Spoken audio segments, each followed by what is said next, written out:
نحمده ونصلي على رسوله الكريم اما بعد فاعوذ بالله من الشيطان الرجيم بسم الله الرحمن الرحيم رب اشرح لي صدري ويسر لي امري واحلل عقدة من لساني يفقهوا قولي۔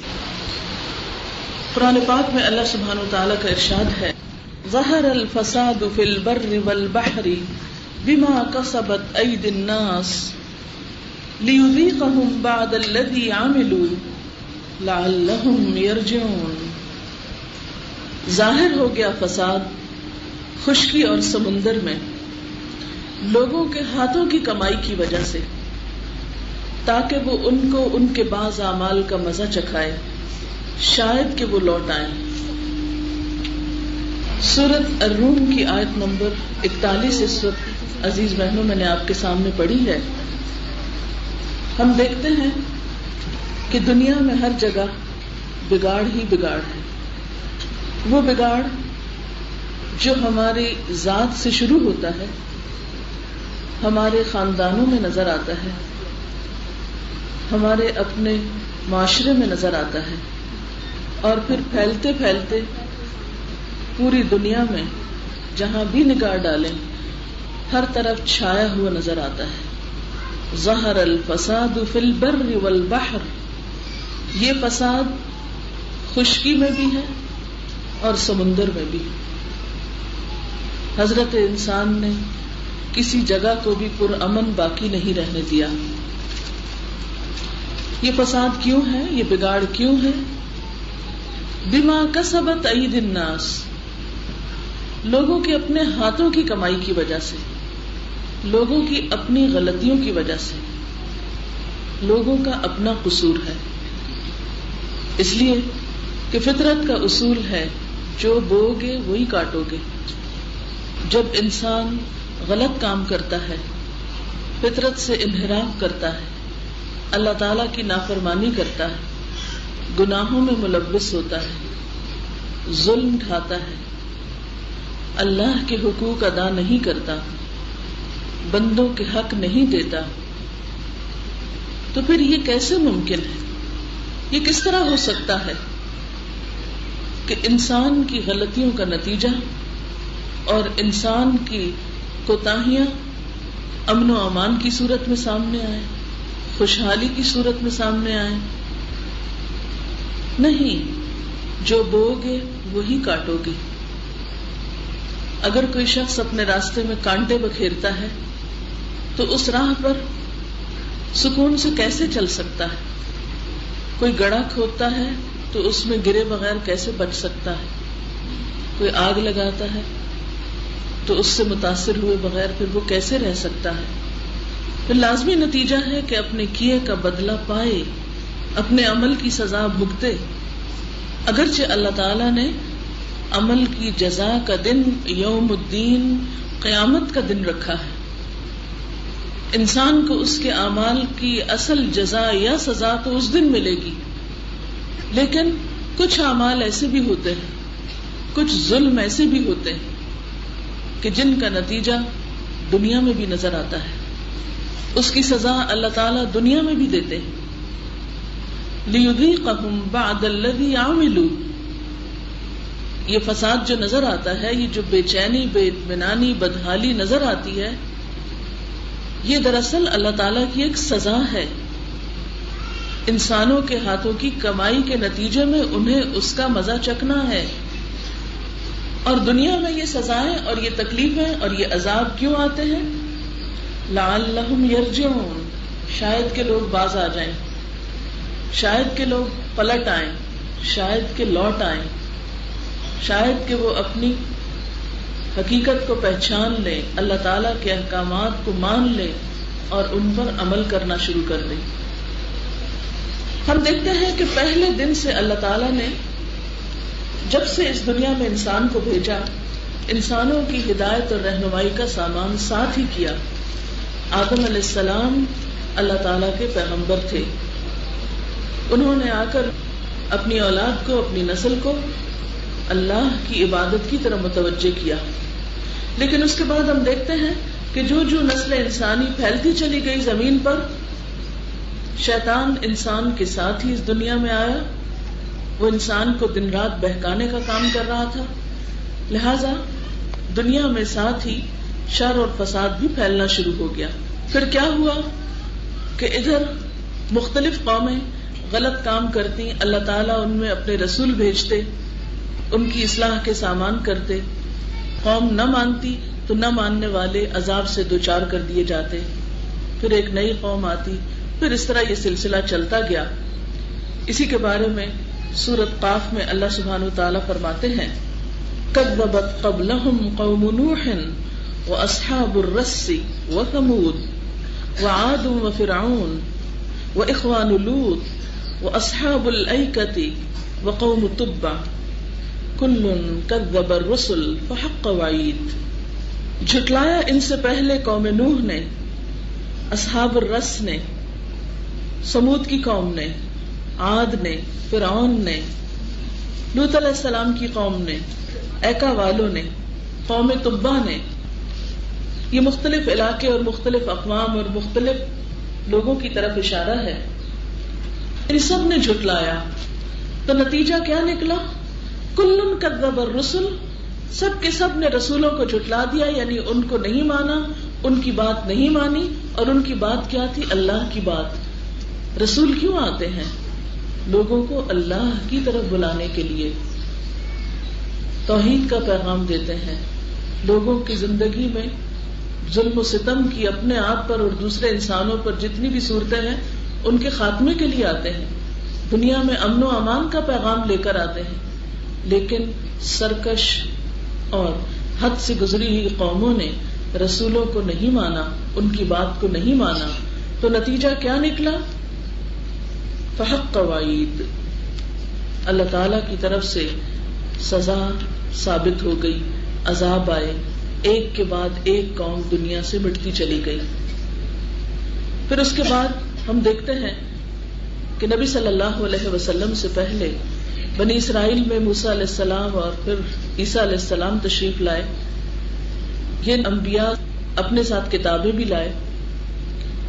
بنی اسرائیل کو اللہ تعالیٰ نے منتخب کیا دنیا کی رہنمائی کے لیے، لیکن اس قوم نے کیا کیا؟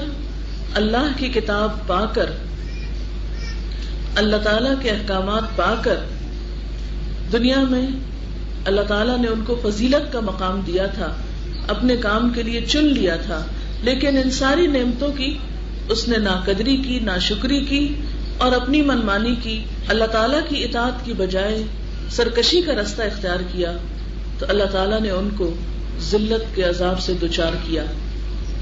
کس طرح پچھلی صدی میں یہود کا قتل عام ہوا ہٹلر کے ہاتھوں، قرآن پاک میں تو کئی سو سال پہلے پیشن گوئی کی گئی تھی کہ ضربت علیہم الذلۃ والمسکنۃ وباءوا بغضب من اللہ، کہ ان پر ذلت اور مسکینی اور محتاجی مسلط کر دی گئی اور وہ اللہ کے غضب کے ساتھ پلٹے۔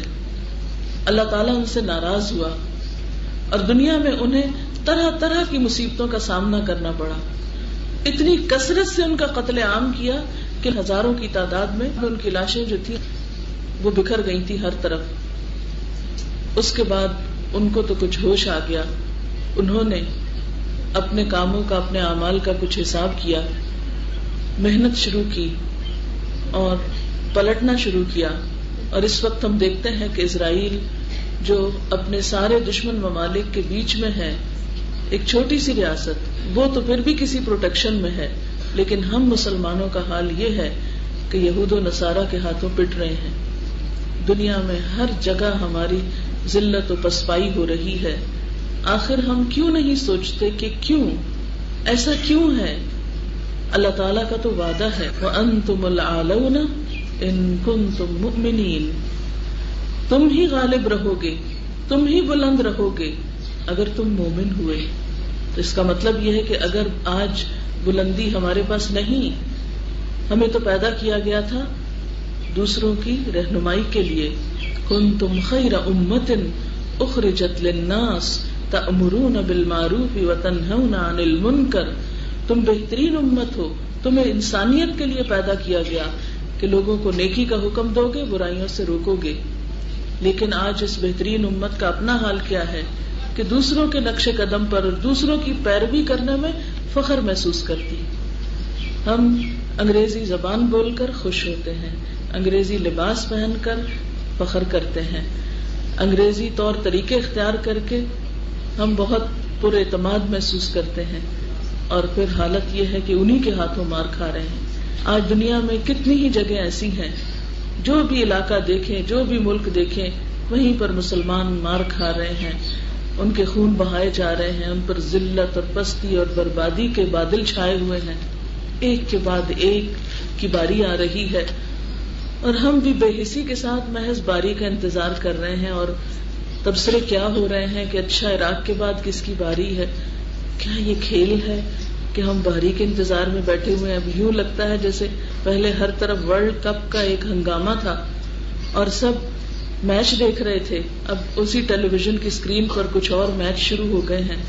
جیسے پہلے وہ مختلف قومیں کھیل رہی تھی، تو آج یوں لگتا ہے کہ ایک اور کھیل میں مختلف قومیں اپنا انتظار کر رہی ہیں کہ ہمارے کھیلنے کی شاید باری کب آئے گی.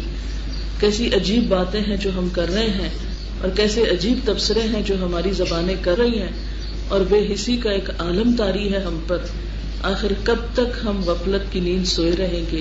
ہم کیوں نہیں سمجھتے، کیوں نہیں سنبھلتے، کیوں نہیں کچھ کرتے، کیوں نہیں دیکھتے کہ ہمارے ساتھ ہی یہ ایسا کیوں ہو رہا ہے؟ اللہ تعالیٰ نے تو فرمایا تھا اللہ ضرور اس کی مدد کرے گا جو اللہ کی مدد کرے گا. اور اللہ کی مدد کا مطلب کیا ہے؟ اللہ کے دین کی مدد. کیونکہ اللہ تو سب سے بے نیاز ہے، اسے تو کسی انسان کی کوئی مدد نہیں چاہیے. لیکن جب ہم نے اپنے دین کو چھوڑا، ہم نے اپنے دین پر اپنی دنیا کو ترجیح دی، ہم دنیا کی محبت میں کھو گئے، تو پھر پستی اور بدحالی جو اس سے پہلے بھی ایسی قوموں پر جنہیں اللہ نے کتاب دی تھی، جن میں پیغمبر بھیجے تھے، اور اس کتاب سے روگردانی پہ جیسے پہلی قوموں کے ساتھ ہوا، وہی آج مسلمانوں کے ساتھ ہو رہا ہے.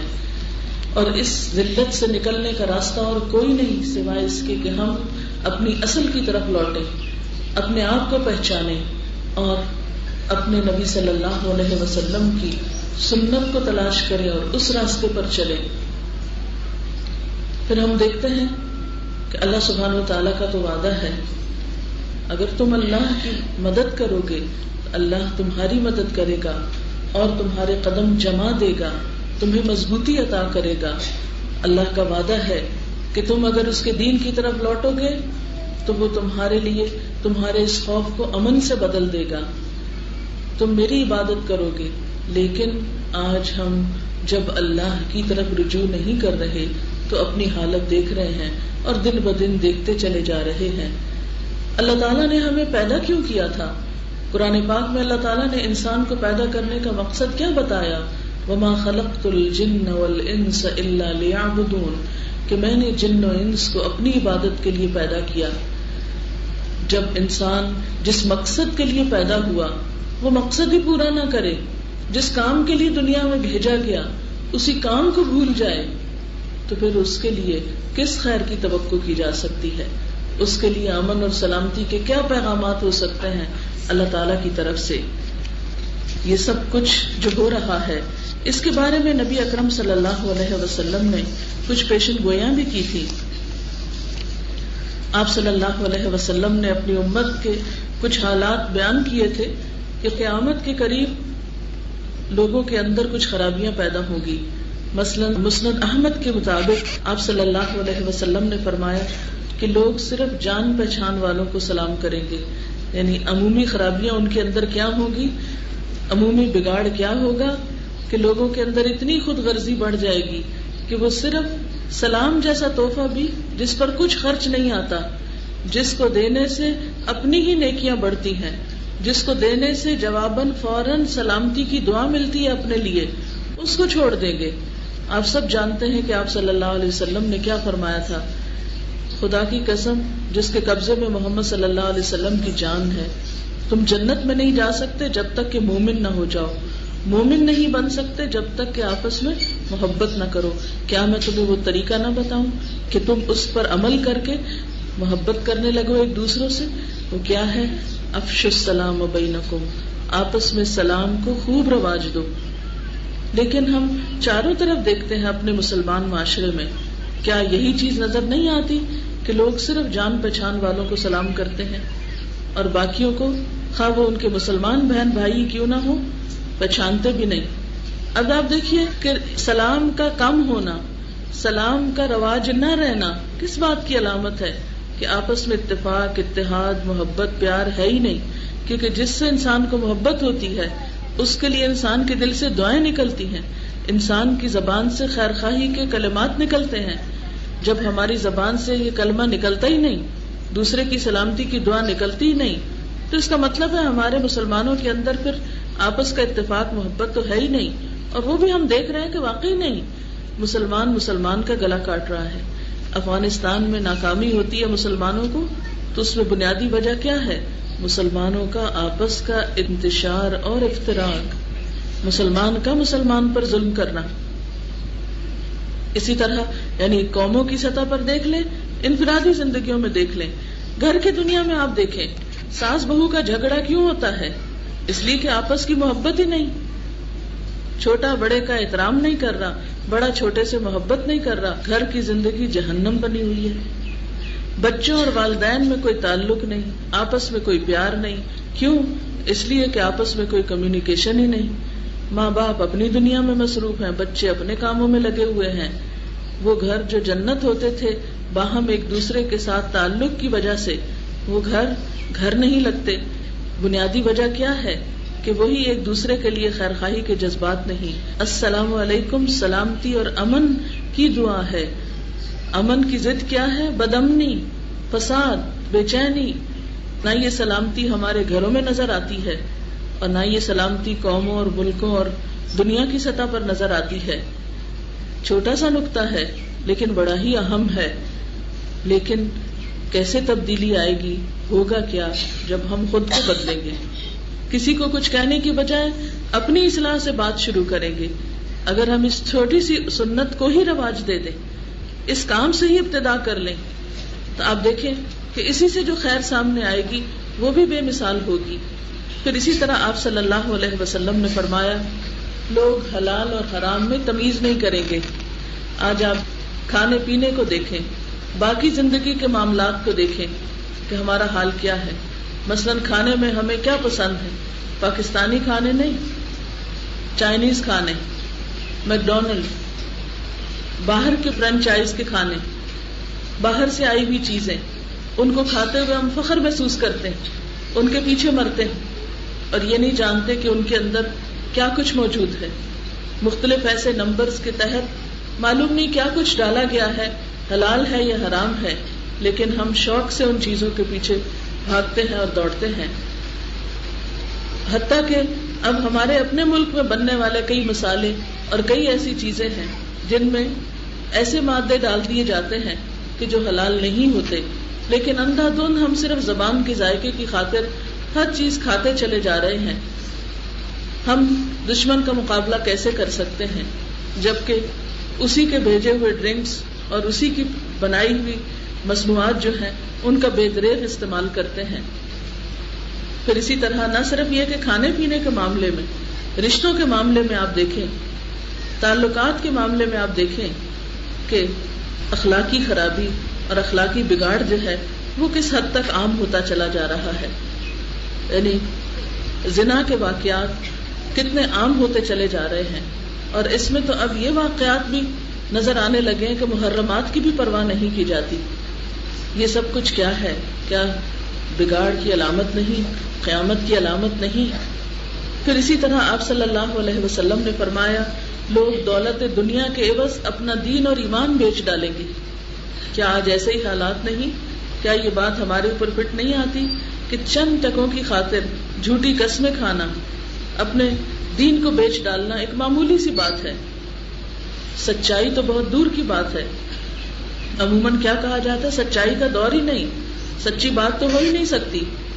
پھر اسی طرح آپ صلی اللہ علیہ وسلم نے فرمایا قتل بہت ہوں گے، حتیٰ کہ قاتل کو علم نہیں ہوگا کہ اس نے کیوں قتل کیا، مقتول کو علم نہیں ہوگا کہ اسے کیوں قتل کیا گیا. یعنی مارنے والا بس مارتا چلا جائے گا، اسے یہ نہیں پتا ہوگا کہ وہ مار کیوں رہا ہے. آج کل جو جنگ ہو رہی ہے تو میں کبھی سوچتی ہوں کہ یہ فوجی جو بم برسا رہے ہیں، یعنی یہ طیارے جو آتے ہیں بم برساتے ہیں اور یہ تباہی کے ایسے منظر جو دنیا نے کبھی نہیں دیکھے وہ دن رات دیکھے جا رہے ہیں، تو یہ بم پھینکنے والے سوچتے نہیں ہوں گے کہ کیوں بم پھینک رہے ہیں؟ ان بے گناہ شہریوں کا، ان بچوں کا آخر قصور کیا ہے؟ وہ کس لیے اتنی بڑی تباہی لا رہے ہیں؟ یہ سب کچھ کیوں ہو رہا ہے؟ اصل بات تو یہ ہے کہ ہماری اپنی کمزوری ہے. اصل بات یہ ہے کہ ہم دنیا کی محبت میں غرق ہو گئے، مقصد کو بھول گئے. بات یہ ہو رہی تھی کہ قاتل کو نہیں پتا ہوگا کہ مار کیوں رہا ہے، بس اسے تو حکم ملا ہے مار ڈالو، پھینک ڈالو بم، برساؤ یہاں پر آگ، اور وہ برسا رہا ہے. کیوں؟ یہ نہیں اس کو پتا. اور مرنے والوں کو یہ نہیں پتا، اور معصوم بچوں کو یہ نہیں پتا کہ یہ کیوں ہم پہ بم پھینکے جا رہے ہیں. کیا قصور ہے ہمارا؟ کیا کیا ہے ہم نے؟ کیا نقصان پہنچایا ان معصوم بچوں نے کسی کو کہ جس کی وجہ سے ان کے سروں پہ قیامت ٹوٹ رہی ہے؟ اور پھر ایک اور حدیث میں ہمیں اپنا تجزیہ کرنے کی ضرورت ہے. نبی صلی اللہ علیہ وسلم نے فرمایا، صحیح مسلم کی روایت ہے کہ عورتیں ایسا لباس پہنے گی کہ لباس کے باوجود عریاں نظر آئیں گی، یعنی لباس پہن کر بھی ننگی نظر آئیں گی. اب آپ خود سوچیں، ہم اپنے اپنے لباس کا جائزہ لیں. شادی ہو، بیاہ ہو، کوئی موقع ہو، ایسے کپڑے پہنتے ہیں کہ جو پہنے ہوئے بھی سب کچھ ننگا ہو رہا ہوتا ہے. اندر کے کپڑے نظر آ رہے ہوتے ہیں، بازو ہے تو وہ پتہ نہیں چلتا کہ کوئی کپڑا ان پہ ہے بھی یا نہیں. سلیو لیس بازو جو ہیں وہ فیشن بن چکا ہے. اور یہ ہم مسلمان عورتیں جو ہیں فخر کے ساتھ یہ ساری تقلید کر رہی ہیں. کیا اللہ تعالیٰ کی ناراضگی کو ہم دعوت نہیں دے رہے؟ کیا اللہ تعالیٰ ہمیں اس لباس میں دیکھ کر ہم سے راضی ہوتا ہوگا؟ کیا ہمارے ضمیر ہمیں نہیں بتاتے کہ اللہ کی ناراضگی کے سامان ہے؟ پھر اسی طرح آپ صلی اللہ علیہ وسلم نے فرمایا، وقت اس تیزی سے گزرے گا کہ سال مہینے کے برابر، مہینہ ہفتے کے برابر، ہفتہ دن کے برابر، دن گھنٹے کے برابر محسوس ہوگا. یعنی قیامت کے نزدیک وقت تیزی سے گزر جائے گا. آپ نے فرمایا، ایسے لوگ حکمران بنیں گے جو انسانی شکل میں شیطان ہوں گے. کتنی سچی ہے آپ کی پیشن گوئی. ایسے لوگ حکمران بنیں گے جو مشرکوں سے بھی بدتر ہوں گے. پھر آپ نے فرمایا، قلم ظاہر ہوگا. مسند احمد کی روایت میں قرب قیامت کی علامات میں سے ایک کیا ہے؟ قلم ظاہر ہوگا. اب آپ دیکھیں کہ لکھنے کے کتنے بے شمار طریقے نکل آئے. ہر طرف میڈیا کی الغار ہے، اخباروں کے انبار ہیں، طرح طرح کے تبصرے ہیں، خوب لکھائیاں پڑھائیاں ہو رہی ہیں، دنیا میں تعلیم کے چرچے ہیں. لیکن عمل دیکھیے، انسانیت کا زوال دیکھیے. اس سارے قلم کے ظاہر ہونے کے باوجود بھی پہلے صرف اس قلم سے لکھا جاتا تھا، اب آپ دیکھیں ٹائپ رائٹرز پہ، کمپیوٹرز پہ، اسکیننگ کے ذریعے، فوٹو کاپی مشینوں کے ذریعے کیا کچھ پھیلایا جا رہا ہے، پرنٹنگ پریسز کے ذریعے. یعنی دنیا میں علم کی الغار ہو گئی ہے، کاغذوں کے انبار ہو گئے ہیں، لکھ لکھ کے کالے کر دیے گئے ہیں. لیکن اس کے باوجود کہیں بھی انسان نظر نہیں آتا. ظہر الفساد فی البر والبحر بما کسبت ایدی الناس. آپ صلی اللہ علیہ وسلم نے یہ بھی پیشن گوئی کی، غیر مسلم قومیں مسلمانوں پر اس طرح چڑھ دوڑے گی جس طرح کھانا کھانے والے ایک دوسرے کو دسترخوان پہ بلاتے ہیں. جیسے کسی شادی کے گھر میں جاتے ہیں نا تو وہ سب لوگ پہلے بیٹھے باتیں کر رہے تھے، پھر کہتے ہیں آئیں کھانا کھائیں، سب کو بلا، آپ بھی آ جائیں، آپ بھی آ جائیں، آپ بھی آ جائیں، سارے مل کے کھانا کھاتے ہیں. آپ صلی اللہ علیہ وسلم نے فرمایا کہ امت مسلمہ پر لوگ اس طرح چڑھ ٹوٹیں گے جیسے لوگ کھانے کے لیے بلا رہے ہو کسی کو، آؤ کھانا کھاؤ مل کے، آؤ لوٹے ان کو، آئے مارے ان کو.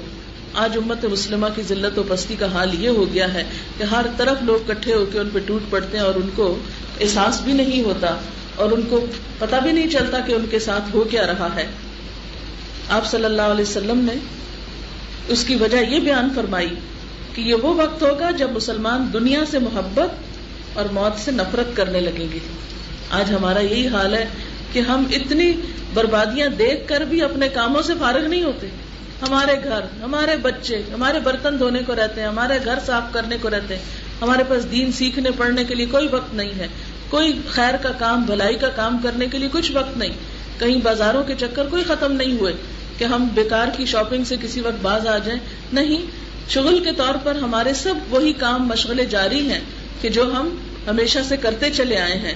دنیا میں کیا ہو رہا ہے، کوئی جیتا ہے یا مرتا ہے، ہمیں صرف اپنی ذات کی فکر ہے. پھر اسی طرح آپ صلی اللہ علیہ وسلم نے فرمایا مسلمان یہود و نصارہ کے نقش قدم پر بالشت بالشت اور ہاتھ ہاتھ چلیں گے، یعنی ہو بہو ان کی پیروی کریں گے. مثلا عقائد سے لے کر اخلاق تک جس بگاڑ کا شکار پہلی اہل کتاب قومیں ہوئی، مسلمان بھی اسی بگاڑ کا شکار ہو جائیں گے. اور ایک اور بڑی حیرت انگیز پیشن گوئی جو آپ نے فرمائی وہ یہ ہے کہ دریائے فرات میں سونے کا پہاڑ نمودار ہوگا، جس کے بارے میں لوگ سن کر اسے لینے جائیں گے. اس پر لڑائی ہوگی جس میں 99% لوگ مارے جائیں گے، جو وہاں موجود ہو اس میں سے کچھ نہ لے. یہ بخاری اور مسلم کی روایت ہے. آپ صلی اللہ علیہ وسلم نے کیسی کیسی پیشن گوئیاں کی ہیں.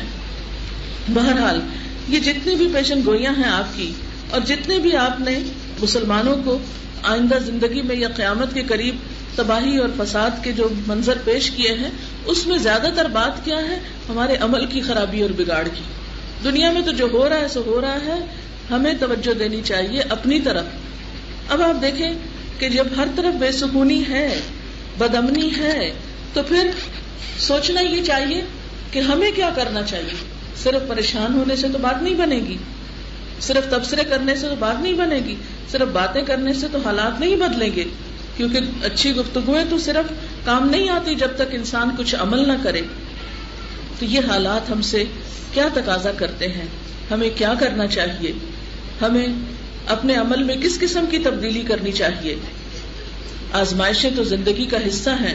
اللہ سبحانہ و تعالیٰ فرماتے ہیں وَلَنَبْلُوَنَّكُمْ بِشَيْءٍ مِّنَ الْخَوْفِ وَالْجُوعِ وَنَقْصٍ مِّنَ الْأَمْوَالِ وَالْأَنفُسِ وَالثَّمَرَاتِ وَبَشِّرِ الصَّابِرِينَ الَّذِينَ إِذَا أَصَابَتْهُم مُّصِيبَةٌ قَالُوا إِنَّا لِلَّهِ وَإِنَّا إِلَيْهِ راجعون أُولَئِكَ عَلَيْهِمْ صَلَوَاتٌ مِّن رَّبِّهِمْ وَرَحْمَةٌ وَأُولَئِكَ هُمُ الْمُهْتَدُونَ.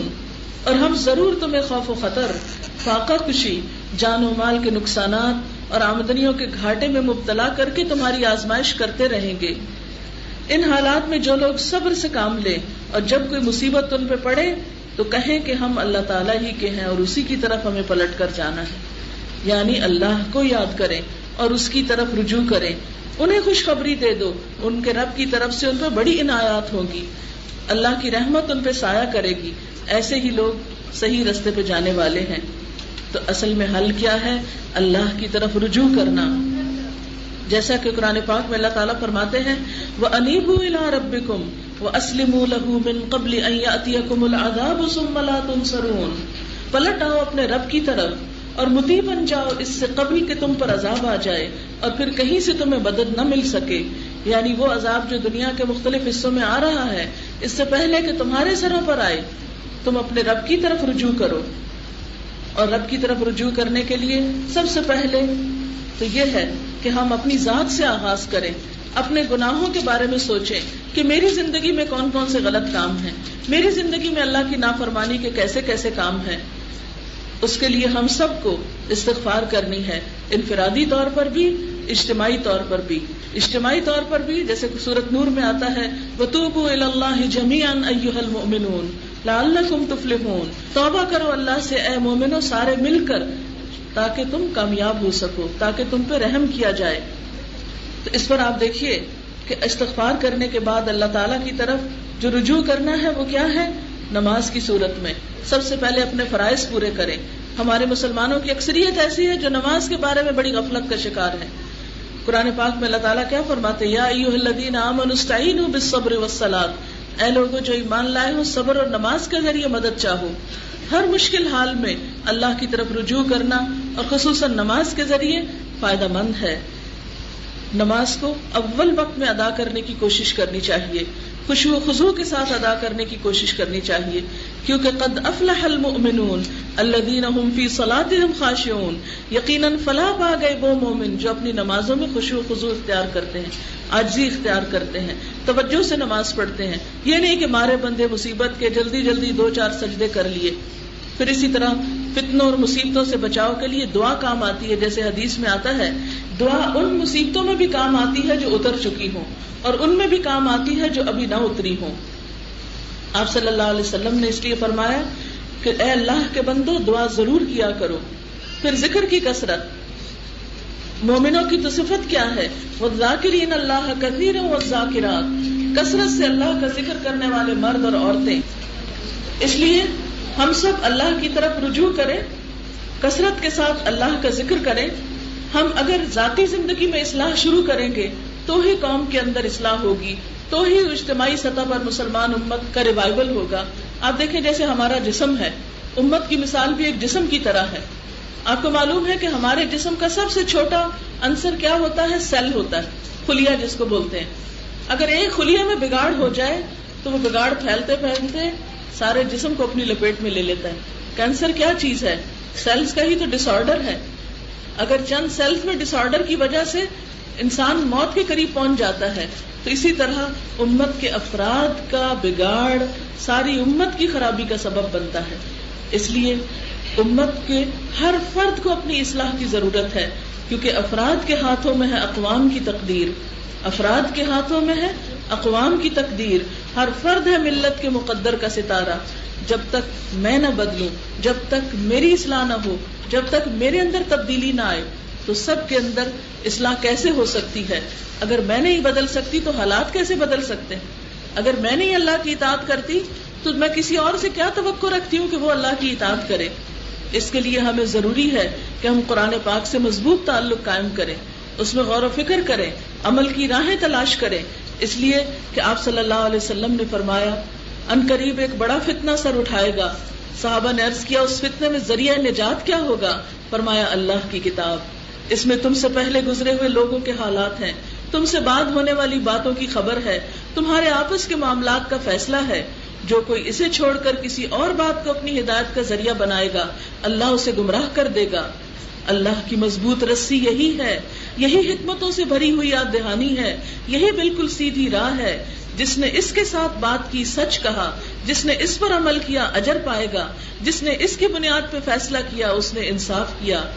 اس لیے ہم سب کے لیے ضروری ہے کہ ہم اللہ کی کتاب کی طرف رجوع کریں. بگاڑ کی اصلاح ہو نہیں سکتی جب تک کہ صحیح علاج اختیار نہ کیا جائے, اور وہ علاج اللہ کی کتاب میں ہے. آج مسلمانوں کی اکثریت درست پڑھنا بھی نہیں جانتی, ترجمہ اور اس کا سمجھنا اور اس پہ غور کرنا وہ تو دور کی بات ہو گئی. پھر اسی طرح نیکی کے کاموں میں جلدی کرنی چاہیے. یہ نہیں کہ ہم سوچے اچھا آج نہیں, کل نہیں, پرسوں کریں گے. آپ صلی اللہ علیہ وسلم نے فرمایا بادروا بالاعمال فتنا وقطع اللیل المظلم. اے لوگو جلدی کرو اعمال خیر کرنے میں ان فتنوں سے پہلے جو تاریک رات کے ٹکڑوں کی طرح ہر طرف چھائے ہوئے ہوں گے, یعنی وہ پھر اس سے بچے گا کوئی نہیں. واتقوا فتنۃ لا تصیبن الذین ظلموا منکم خاصہ. تو ان فتنوں کے وقت میں ہر کوئی کیا کرے؟ نیکی کے کام میں جلدی کرے. معلوم نہیں کس کی نیکی کی وجہ سے اللہ تعالیٰ کی رحمت جوش میں آئے اور مسلمانوں کے حالات بدلیں. پھر اسی طرح صبر و تحمل سے کام لینا چاہیے, جذباتیت سے بچنا چاہیے, منفی رد عمل سے بچنا چاہیے. ہر حال میں تحمل مزاجی ضروری ہے, سوچ سمجھ کے فیصلے کرنا ضروری ہے. پھر امر بالمعروف اور نہی عن المنکر, نیکی کا حکم دینا اور برائی سے روکنا, کیونکہ آپ صلی اللہ علیہ وسلم نے فرمایا قسم ہے اس ذات کی جس کے قبضے میں میری جان ہے, تم ضرور نیکی کا حکم دو گے اور برائی سے روکو گے, ورنہ قریب ہے کہ اللہ تعالیٰ تم پر اپنی طرف سے کوئی عذاب بھیج دے. پھر تم اس سے دعائیں کرو گے اور دعائیں قبول نہ ہوگی. تو قبل اس کے کہ دعائیں قبول نہ ہوں, اللہ تعالیٰ کے حکم کی پیروی کرتے ہوئے نیکیوں کی طرف رغبت کرنی چاہیے. پھر اسی طرح ایک دوسرے کے ساتھ نیکی کے کام میں تعاون. آج ہم دیکھیں مسلمان فرقوں میں بٹے ہوئے ہیں, ہر ایک نے 1.5 اینٹ کی مسجد الگ بنائی ہوئی ہے, کسی خیر بھلائی کے کام میں دوسرے کے ساتھ تعاون کے لیے تیار نہیں ہوتے.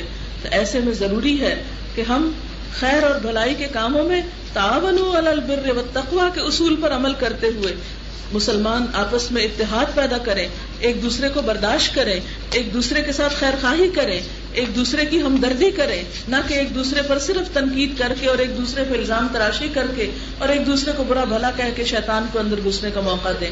تو اللہ تعالیٰ سے دعا ہے کہ وہ ہمیں عمل کی توفیق دے. اللہ تعالیٰ ہم سب کو باعمل مسلمان بنائے. سبحانک اللہم و بحمدک نشہد ان لا الہ الا انت نستغفرک و نتوب الیک.